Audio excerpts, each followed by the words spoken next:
Assalamualaikum warahmatullahi wabarakatuh. Apa kabar sobat sekalian? Semoga baik-baik saja. Cuma lagi di channel Rahmat teman ini. Kali ini kita akan membahas berita hangat dan masih hangat diperbincangkan, yaitu kelanjutan dari Anies ya dalam pencarian mencari cawapres.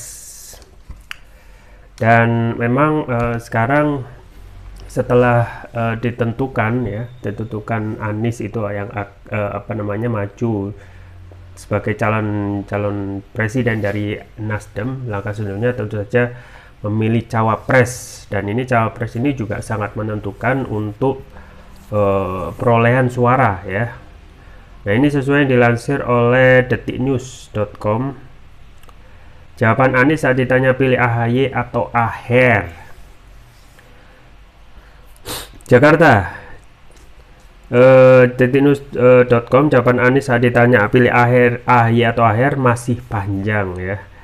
Jakarta, calon presiden Partai Nasdem Anies Baswedan berbicara mengenai figur cawapres yang akan menampinginya pada 2024. Seperti diketahui, dua nama yang santer yang dibicarakan ialah Agus Harimurti Yudhoyono AHY dan Ahmad Heriawan Aher. Lantas bagaimana respon Anies? Masih panjang, kata Anies saat ditemui di Kempiski, Jakarta Pusat, Jumat 28 Oktober 2022. Anies enggan berbicara lebih lanjut mengenai sosok cawapres 2024 mendatang. Menurutnya jalannya masih panjang dalam menentukan pilihan. Ex-Gubernur DKI Jakarta itu mengaku dirinya belum melakukan kampanye ke daerah-daerah untuk persiapan Pilpres mendatang.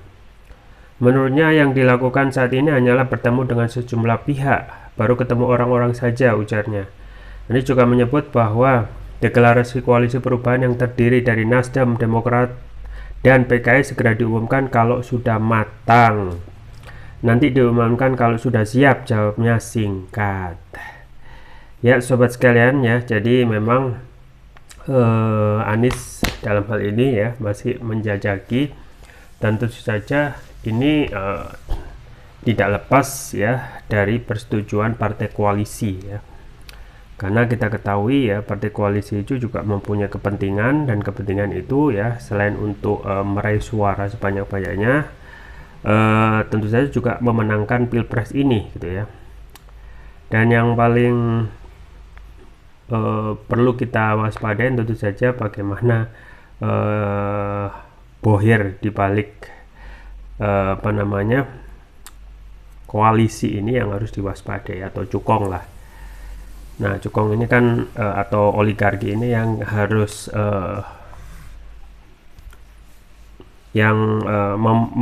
memasang syarat gitu ya. Karena tidak mungkin ya pilpres yang biayanya mahal sampai triliun ini hanya ditanggung oleh partai politik tanpa ada bohir ataupun oligarki di baliknya. Maka inilah demokrasi yang sampai saat ini ya para pejabat itu juga pusing tujuh keliling terkait masalah cukong percokongan ya. Karena ketika cukong ini sudah masuk ya, dan tidak mungkin yang membiayai pemenangan capres maupun cawapres ini tidak memasang syarat ya. Nah, inilah yang saat ini ya terjadi gitu ya. Dan efeknya dengan biaya politik yang mahal, termasuk dengan pilpres dan cawapres, termasuk juga pilkada ya, dan juga kemungkinan juga pemilihan DPRD itu sama gitu ya. Tidak ada yang membiayai kecuali para cukong. Ini kan juga yang sudah disampaikan oleh Pak Mahfud MD terkait 90% lebih ya pemilihan itu ya dibiayai cukong ya. Nah, ini yang membuat tentu saja ya korupsi itu tumbuh subur ya, karena tidak mungkin ketika cukong itu bermain di belakang atau membiayai konsentrasi politik ya, baik itu pilpres, DPRD, kepala daerah, tidak memberikan satu syarat ya atau yang bisa kita sebut no freelance ya, tidak mungkin ada makan siang gratis. Nah ini juga yang menjadi tantangan ya saat ini, mengingat demokrasi itu seperti ini ya, dan kita harapkan pilpres ataupun presiden ke depan ini ya jangan sampai saat sama seperti saat rezim sekarang ya. Kita lihat saja misalnya undang-undang ataupun kebijakan-kebijakan yang dikeluarkan pada rezim ini itu mayoritas ya menguntungkan atau memberikan karpet merah kepada asing dan asing. Misalnya undang-undang Omnibus Law ya. Omnibus Law itu kita ketahui undang-undang yang sangat tebal sekali ya. Dan kalau kita melihat ya isi dan substansi dari undang-undang tersebut, ya mayoritas menguntungkan asing dan asing ya, investor gitu ya. Makanya kemarin kan sempat di demo ya, dari berbagai kalangan, baik itu buruh ya, berbagai kalangan yang tentu saja merugikan. Yang paling besar adalah kaum buruh ya. Nah baru ya ketika itu setelah diuji material di MK ketahuan bahwasanya memang itu undang-undang Omnibus Law itu inkonstitusional ya, dan harus tapi inkonstitusional bersyarat ya. Nah kalau seperti ini ya, kalau sudah sedari awal inkonstitusional atau tidak sesuai konstitusi, kenapa dihapus ya? Nah inilah yang tantangan ke depan ya, capres ke depan, dan ini juga yang mungkin ya masih menjadi tanda tanya untuk PA 212 dan juga termasuk juga imam besar ya, IPHRS ya, yang belum menentukan pilihan gitu ya. Karena tidak mungkin saat ini ya kelompok ataupun tokoh misalnya IPHRS itu atau kaum muslim ya masih diberikan cek kosong terhadap calon presiden gitu ya. Artinya mereka belum jelas ya nanti kalau benar-benar menjadi gitu ya, jadi pemenang gitu ya, apakah mereka akan memperjuangkan kepentingan umat, kepentingan rakyat ya, dengan tidak benar-benar mensengsarakan ya. Kalau ini saat ini benar-benar sangat terlihat sekali gitu ya, kebijakan-kebijakan sejak awal pemerintahan Presiden Jokowi, sejak awal periode pertama sampai periode 2, tidak ada kebijakan itu yang benar-benar bisa memberikan efek yang sangat bisa kita katakan mensejahterakan secara full gitu ya. Misalnya kebijakan impor gitu ya, yang ini bersentuhan langsung terhadap UMKM ya. Impor kita itu ya, kita ketahui kita itu sebenarnya negara terkaya ya, dengan berbagai macam hasil sumber daya alam ya, termasuk juga berbagai macam ya. Kalau migas itu kita sebenarnya juga mempunyai cadangan minyak dan gas yang terbesar ya, termasuk juga batu bara. Jadi rata-rata SDA kita itu kalau tidak nomor 1 nomor 2. Nah untuk kebijakan impor ya, kan dari awal sudah disebutkan tidak akan impor ya bahan-bahan pangan ya. Yang terjadi adalah sebaliknya, impor itu malah semakin masif ya. Impor kedelai ya, impor garam, bahkan impor pacul itu juga diimpor gitu ya. Yang menjadi pertanyaan, apa yang kurang di Indonesia gitu ya, dengan sumber daya alam yang lebih luas, banyak ya. Nah kalaupun kita itu ya dengan potensi sumber daya alam yang 6 komoditas saja, kalau kita ini hitung-hitungan dari ahli ya, 6 komoditas saja itu hasilnya luar biasa. Apa itu? Minyak bumi ya, batu bara, gas, dan nikel, hasil laut dan hasil hutan. 6 ini ya itu nilai potensinya sampai 4.000 triliun ya. Coba bayangkan, APBN kita 2.750 triliun dan itu mayoritas dari pajak. Dari sumber daya alam itu ya hanya mendapatkan hasil yang sedikit. Kenapa? Karena mayoritas dikuasai oleh asing ya. Dan sekarang ya posisi kalau sekarang Indonesia yang begitu kaya, kalau dikelola dengan dikelola oleh pemerintah dan dibagikan kepada rakyat ya tadi minimal 6 komoditas itu bisa menghasilkan 4.000 triliun lebih, tanpa kita itu misalnya mencari-cari investor di luar negeri ya, atau menarik pajak dari rakyat gitu.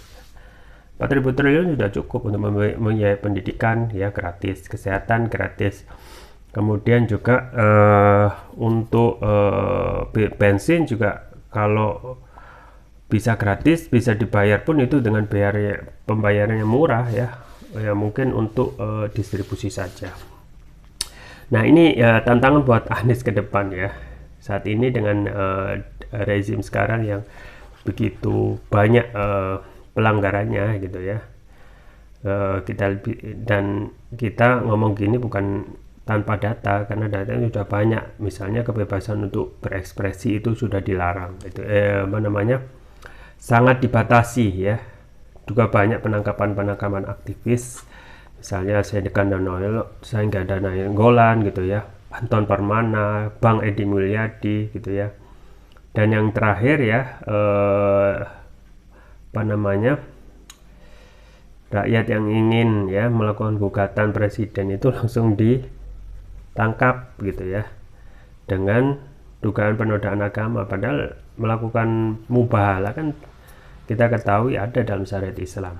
Nah, banyak sekali penangkapan dan hukum itu ya saat ini sesuai dengan selera penguasa ya.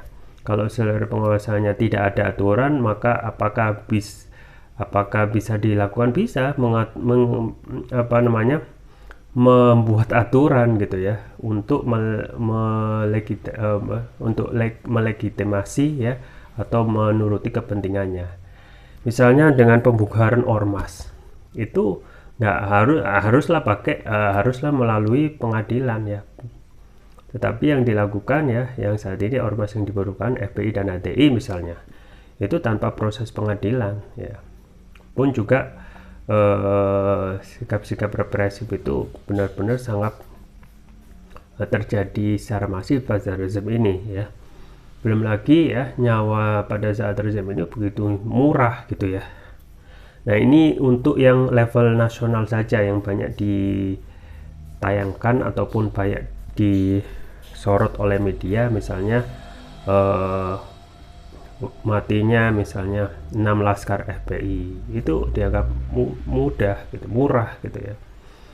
Ratusan 135 ya supporter Arema di tragedi Kanjuruhan ya, dianggap biasa saja, tidak ada tindak lanjut yang cepat dan serius ya. Kemudian matinya ya Bawaslu itu ya, dan lain sebagainya. Nah inilah yang akan menjadi tantangan ke depan ya, apakah Anies Baswedan yang digadang-gadang akan sedikit memberikan angin segar ya, tapi saya kira akan susah juga ya, karena kita permasalahannya kan bukan dari orang tetapi sistem. Misalnya nanti Anies misalnya jadi pemenang ya, tetapi sistem sekarang masih sistem kapitalis sekuler demokrasi ya, maka akan tetap sulit gitu ya. Makanya minimal yang bisa kita sampaikan kepada capres Anies tentu saja ya, para oligarki itu memang kalaupun nanti bergelimang di belakang proses Pilpres dan Cawapres ya, haruslah bisa bisa mengendalikan ya, bukan oligarki yang mengendalikan Capres dan Cawapres ya, tetapi Capres lah yang seharusnya nanti itu bisa mengendalikan oligarki. Soal kenapa ya sobat sekalian, karena kita sudah merdeka 77 tahun ya, kita tidak pernah mendapatkan rakyat itu hidup sejahtera ya, secara hakiki ya, hidup sejahtera ya, terpenuhinya kebutuhan pangan, sandang dan papan dari Sabang sampai Merauke misalnya. Nah itu tidak pernah ya, bahkan di Papua itu ataupun di daerah yang lain itu banyak yang masih tertinggal ya di usia kemerdekaan kita yang 77 tahun ini gitu ya. Artinya 77 tahun kan usia yang sangat sudah matang, yang seharusnya sudah pensiun ataupun sudah leha-leha ya untuk menikmati ya menikmati hidup yang sudah begitu matang dan sudah bisa dikatakan harusnya sudah sejahtera. Nah ini yang menjadi tantangan Anies ya, terkait juga misalnya nanti ya untuk cawapres, kan kita ketahui ya saat ini cawapres kurang lebih ya hanya untuk mendapatkan tambahan kursi, perolehan kursi atau menaikkan kursi yang nanti penting untuk perolehan ya ataupun penentuan kemenangan pilpres dan cawapres. Kalau kita melihat kan contoh sebelumnya misalnya ya, atau contoh saat ini ya, peran cawapres ya sangatlah tidak nampak gitu ya, sangatlah tidak nampak, hanya dikamarkan ya. Ketika digandeng itu kelihatannya akan memberikan diharapkan bisa memberikan efek ataupun pengaruh ya, padahal ini ulama yang jadi wapres itu ya. Tetapi ketika jadi ya perannya kita lihat tidak begitu terasa gitu ya. Dan untuk kasus-kasus yang melibatkan ulama, kriminalisasi ulama itu justru tidak pernah bersuara. Malah kita juga jarang mendengar kiprahnya ya untuk melakukan aksi serius ataupun yang lebih serius gitu ya, untuk minimal ya minimal menunjukkan perannya yang strategis juga sebenarnya. Maka meskipun nanti yang disampaikan Anies itu memang masih panjang, tetapi kita ketahui sebenarnya pemilu ataupun masa 2024 itu tinggal sebentar ya. Kalau kita tarik 2014 Februari ya, kalau jadi itu pilpres berarti kurang setahun 3 bulan setengah gitu ya. Maka wajar jika sekarang itu sudah mulai bergerak untuk Anies dalam hal ini mengunjungi para calon cawapres untuk minimal ya membuat kecocokan atau mencari yang mempunyai chemistry gitu ya, atau kecocokan. Dan ini tentu saja kembali juga yang menentukan ataupun harus disetujui oleh partai-partai koalisi ya, karena tidak mungkin meskipun ada komentar yaitu nanti cawapresnya sesuai dengan kepilihan Anies ya, tapi tidak mungkin juga gitu ya diserahkan sepenuhnya, karena yang membiayai biaya politik nanti, biaya capres-capres tentu saja ada sendiri, yaitu para oligarki di belakang yang kita khawatirkan nanti justru malah mendominasi gitu ya. Baik, itu yang bisa saya sampaikan ya, kita tunggu saja ya kelanjutannya, itu yang bisa saya sampaikan, semoga bermanfaat. Jangan lupa like, share, dan subscribe. Sampai jumpa lagi, wassalamualaikum warahmatullahi wabarakatuh.